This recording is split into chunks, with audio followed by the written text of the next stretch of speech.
Welcome back to the Clearly Frame Advantage tournament, friends. We are rocking it with New Standard. I'm Ailey alongside Corey.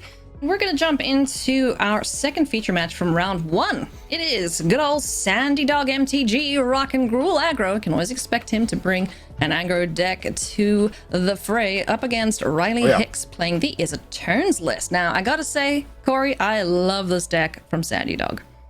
Yeah, I love it too. And honestly, SANDYDOG is probably one of the best aggressive players out there. He constantly plays these type of strategies and just really knows his way around a good disruptive aggressive deck. And so I expect a lot of good things from this deck as well. It looks really clean. It is technically teamer, not just gruel. We have a lot of counter spells, which are going to come into play in this matchup. These disdainful strokes, when you get to play all these pathways, it kind of makes it free, especially with Magda and Jaspera Sentinel. That and speaking of the devil, what a draw there from SANDYDOG. Nice. Yeah, so this should be a really good match. Now from Riley. Riley is a great player as well, who just top-8'd a standard event last weekend. Nice. And playing a little bit different of a take on Is It, just going with the thing in the egg instead of just all control cards. I don't really know which one I like better. We're going to find out. I must say, I do quite enjoy the smoldering egg slash, well, the thing in the egg, as you've dubbed it. That turns into the dragon that then pings everything. It's quite fun to play. I don't particularly like that it's playing with all of these filthy control cards, but it is very satisfying when it does flip and starts doing damage to everything on the battlefield. Yeah. And 4 toughness right now is pretty tough to kill. So I can imagine that it is pretty decent in these aggressive matchups. Now there's Dragonfires with Goldspan Dragons to be able to actually clean them up. But other than that, still pretty tough to deal with. We'll see which one looks better. Yeah. Riley just happy to get the 4th land down on the battlefield with Memory Deluge in hand. Likely to see that pop off unless there is some consideration to Galvanic Iteration into the Royal, but I expect he'd like to get a couple cards off of that into the Royal kicked. Yeah, I would imagine, or we see, when it can bounce 2 tokens, we might see Renin 7 being deployed now, especially with SANDYDOG having 2 of them. Looks like we're going to air with the Azeka's Chariot instead. Still a great play. But this seems like Riley really wants to Memory Deluge this turn, especially when you have 2. Maybe draw a Battle of Frost and Fire that would just clean up everything. I think that's what Riley would be hoping for. Yeah. So here we're going to see Memory Deluge. Take a look at the top X cards.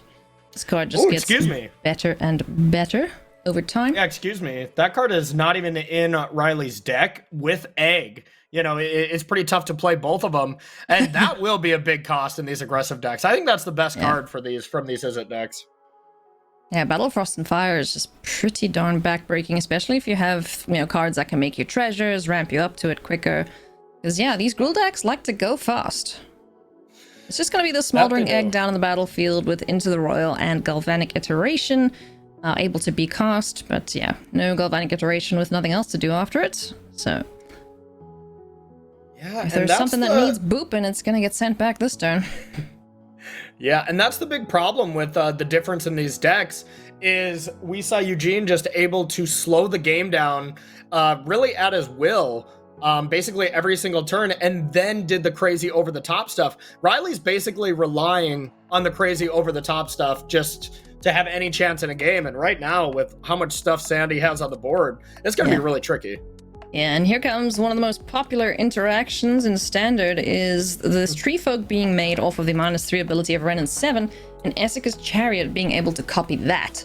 Now, if I'm Riley, that Into the Royal on that Tree Folk looks mighty enticing.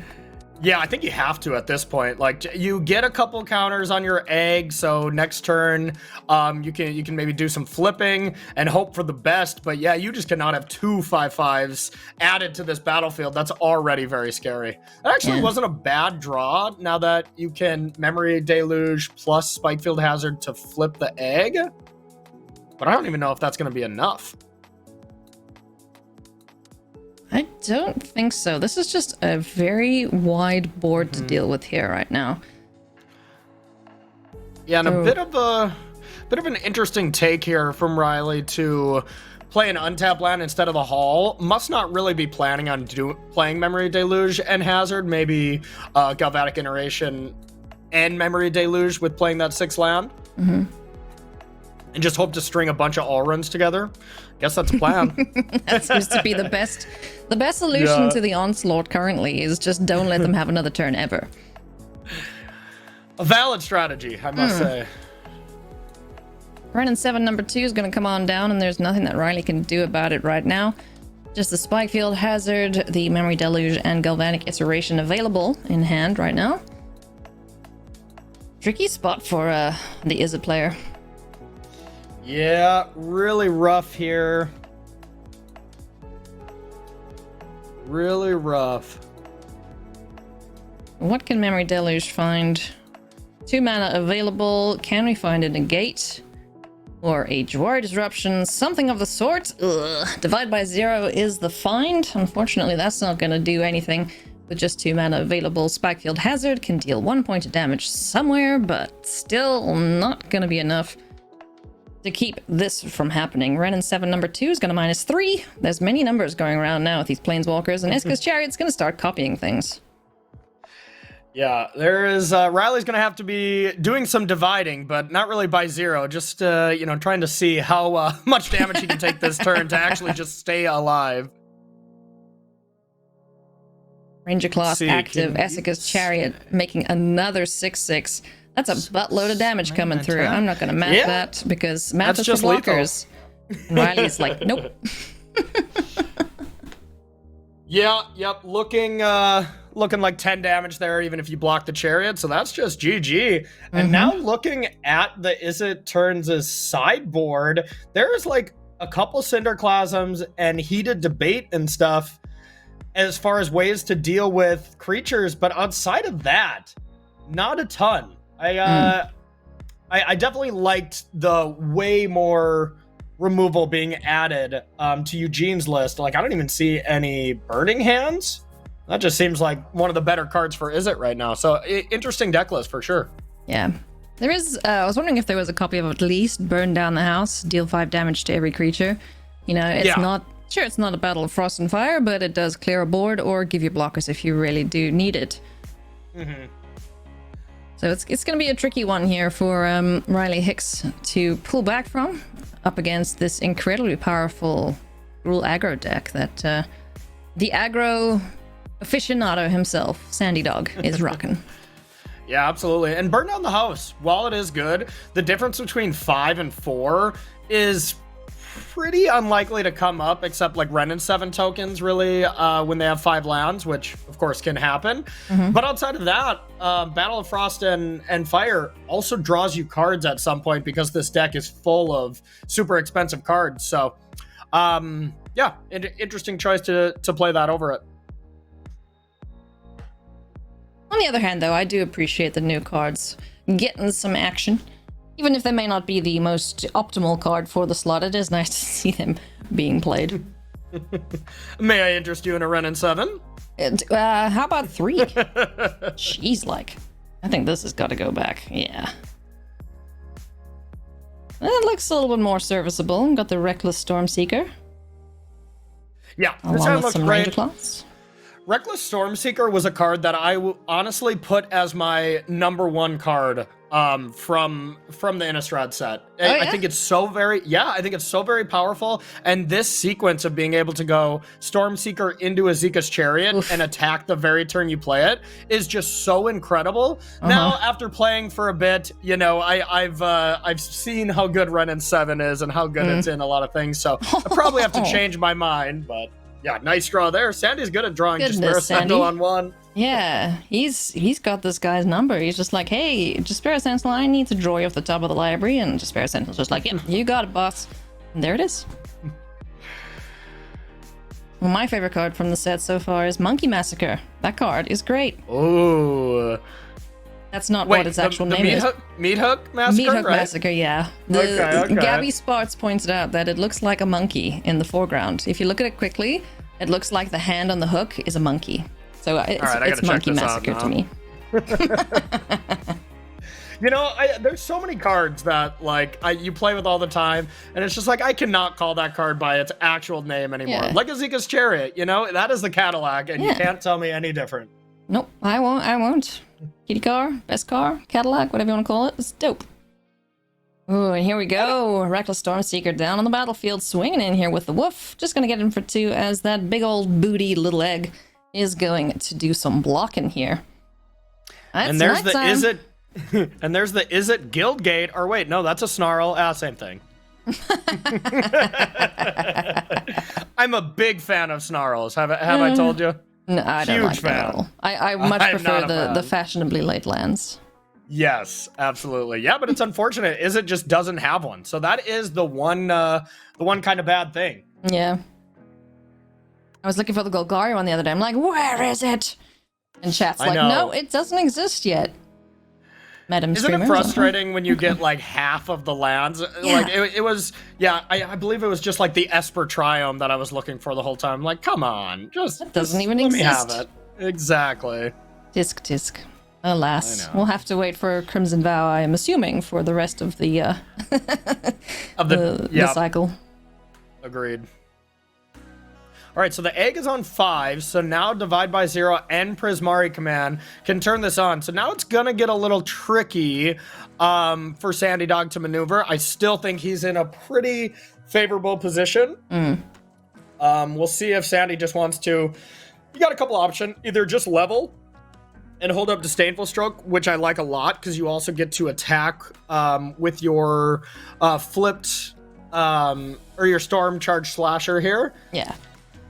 And then just hold up Disdainful Stroke for like an Alrund's Epiphany, something that would actually put Riley into the driver's seat here, and just go from there. Oh yeah, this is nice too. You get to pump this because it's +2/+0, and now attack with both, put the counter on the Slasher, and you're presenting 2 attackers that go through this. That's a nice sequence there by Sandy.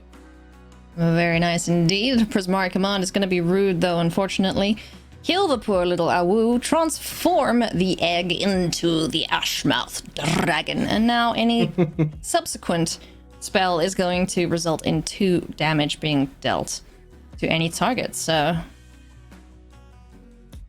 Yeah, pretty nice sequence there, and we'll see if Riley wants to go for it and use both these treasures.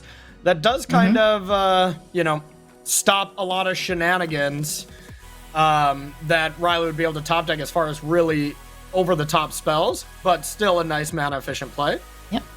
Teaching of the Archaics, gonna draw a couple cards here, deal 2 damage courtesy of the dragon, and allow him to hold up either Spikefield Hazard or Into the Royal for some additional removal. There is a very nice draw off the top here for Sandy Dog. It's Renan7, reporting for duty.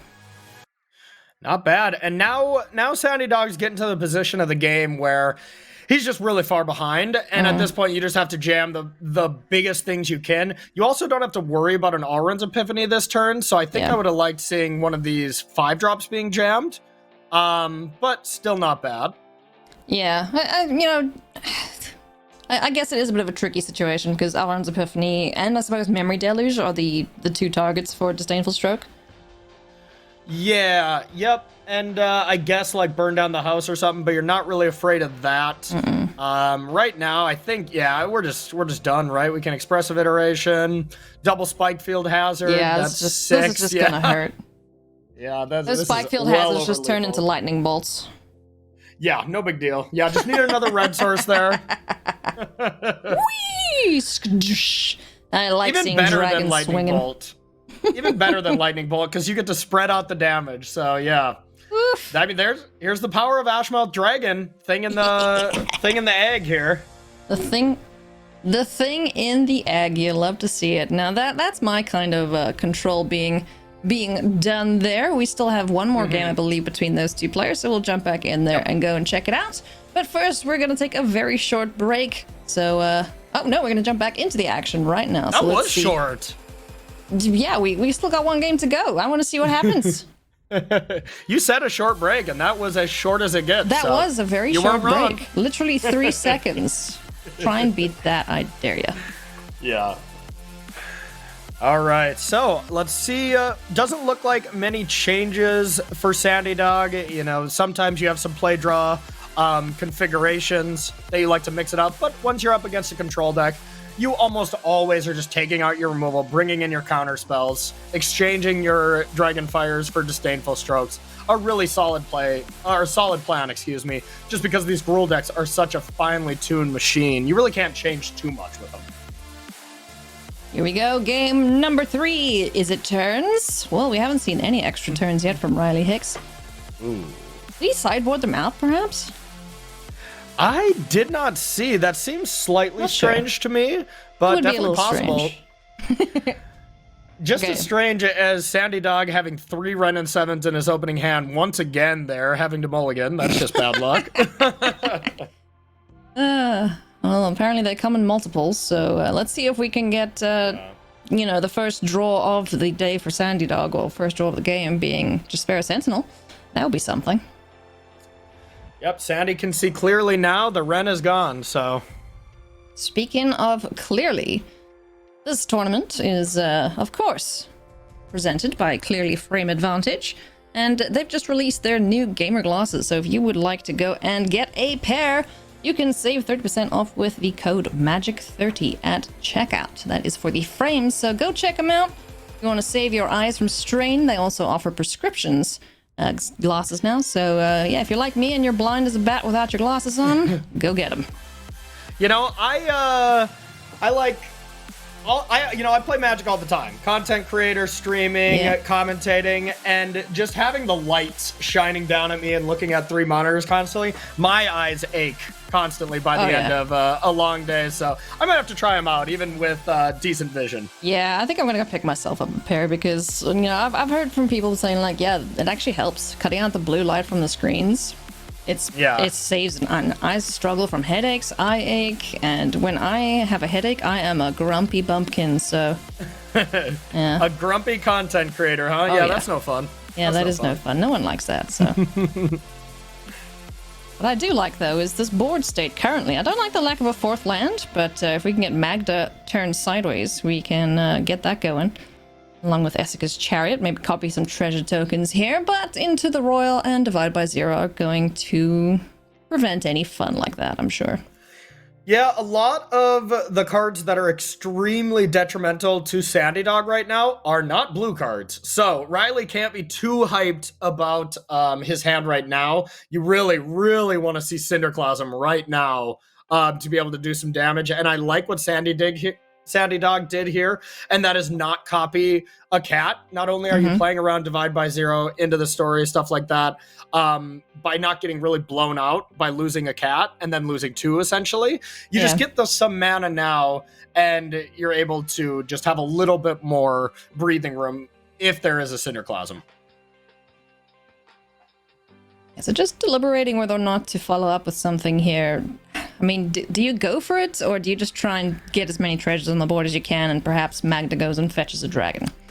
Yeah, I think it's Renin 7 or Ranger class here, and I like the conservative play just because if you get Dwari Disruption when you tap 5 mana, like, that's bad enough. But when you sack 2 treasures, and you get just Dwari Disruption, you might as well just log off of Arena, quit your career, you know, like, you just gotta pack it in at that point. It's too strong. Just retire early and become a gardener somewhere. Exactly. Oh, that's what actually happened to me. I got Dwari Disruption, and I'm like, okay, I'm gonna be a commentator now. I can no longer play Magic anymore, so... Yeah. Is that the ticket that's just like, oops, okay, career over, bye. Exactly, yep. What a draw here from Riley, though. Cinderclasm being able, especially with Chariot already gone, now it'll be interesting to see how we sequence this, because if you just fire off the Cinderclasm right away, Riley knows that the Chariot can just come down again. So I would really like to see Riley be extremely patient here and just take a big hit here, take a hit for 6, and then end step Cinderclasm or Dwari Disruption if that comes down to it. Big ol' swing incoming. Oh, go on. Just hit the big orange button. Do it, Sandy. You know, this is why Sandy is a much better player than I am, because I'm just like, just go! And he's just like, let me think about this, okay? Yeah, Sandy Dog, a very methodical player, a GP winner as well back in the day, and yeah, has a lot of accolades to his career so far, and just a very, very nice guy. I haven't had the pleasure of meeting him yet, but hopefully one day when the world is not, you know, up to its nonsense like it currently is, we can all go hang out in person. Yeah, that'd be great. Yeah, it'd be nice, Ailey, to, you know, actually meet, you know? Yeah. We've just been commentating together for, like, what, 2 years now? Exactly, yeah, but never actually taken a selfie and high-fived. I mean, that's that should be a crime, actually. That's the first thing we're gonna do. For sure. So here is the brutal part. You don't really want to Cinderclasm here, so I like this, and then we can Cinderclasm next turn, either during attackers or just right away to get in some extra damage. I think I like waiting for this Azika's Chariot to be crude, so then you can Cinderclasm and then aim some damage at the Chariot. Yeah. Then the only thing that's going to be left around is this 3/3 cat, and of course the Ashmouth Dragon. So yeah, this is looking really good for Riley. Looking super good indeed. Magda and the Wolf are going to get tapped, another treasure is going to get made, and Kitty Car is online. It's now a creature. It is now targetable, and this is going to be a pretty big blowout here for Sandy Dog. Yeah, and at this point, we were saying it would be better if Riley was patient, as he was last turn. At this point, though, with Sandy having so many cards in hand, I think I like just preventing as much damage as you can and just start casting your spells, because as long as the Ashmouth Dragon stays on the battlefield, you're going to be able to continuously clean up threats over and over and over again. So this is definitely Riley's game to win. An additional threat's going to be deployed here. It is the Reckless Stormseeker. Okay. With Storm Charged. What's his name? That guy. Yes, Reckless Stormseeker, and then he becomes the Storm Charged Slasher. You know, they really make it difficult for us poor souls in commentary, don't they? It's really not fair. You know, it's really not fair at all. Like, you know, normally card names are just getting longer. There's a comma in every card name on the front side. Now we have to also remember the back side. Like, think of the commentators, please. Wizards. Yeah, I guess they care more about just really cool cards and stuff over us having to do a little bit more reading. You know, I guess to each his own, but I mean, sure, it's fine. Oh my goodness me, this is just catastrophe now. Literal cats and astrophes, whatever those are. The whole board is gone. The 3/1, well, the 3/3 remains and is not going to be swinging in here. The turn pass is back. This Ashmouth Dragon is doing a bunch of work here now for Riley HICKS. Expressive Iteration is going to start dinging damage straight to face. Who cares about this kitty cat? Yeah, a missed opportunity there from Sandy. It's not, I don't think it's going to matter at all, but that was a turn where he definitely should have attacked because the Ashmouth Dragon had 2 damage on it. You're happy to trade that cat for that dragon for sure. So if it comes down to 3 life, Sandy might feel a little bad about this, but doesn't look like it's going to happen that way. Just not finding lands for Sandy Dog, unfortunately. The top of the library not playing nice. The kitty cat is all he's got right now, and Divide by Zero or Heated Debate are waiting to take care of that should the need arise. But, I mean, what more can we do? Just try and jam something down. Jessica's Chariot's going to attempt to resolve. There goes the 4th mana, and there goes Jessica's Chariot back to hand. Another 2 points of damage, down to 12 now is Sandy Dog. And things are looking dire indeed for Gruul. I was today years old when I learned that card could hit spells on the stack. Okay, that you Divide by didn't Zero know? is incredible. Yeah, I did not know that. Wow, it's basically a memory lapse, just not as popular. Just more broken, huh? Just not as broken, All right, so unfortunate beat there for Sandy Dog, but it's only round 1. Still plenty of magic to go today, as we are playing 8 rounds in this $2,000 Clearly Frame Advantage MTG tournament. I'm Ailey, that's Corey. We're going to take a very short break, but when we come back, we will have all the action from round 2. Don't go anywhere.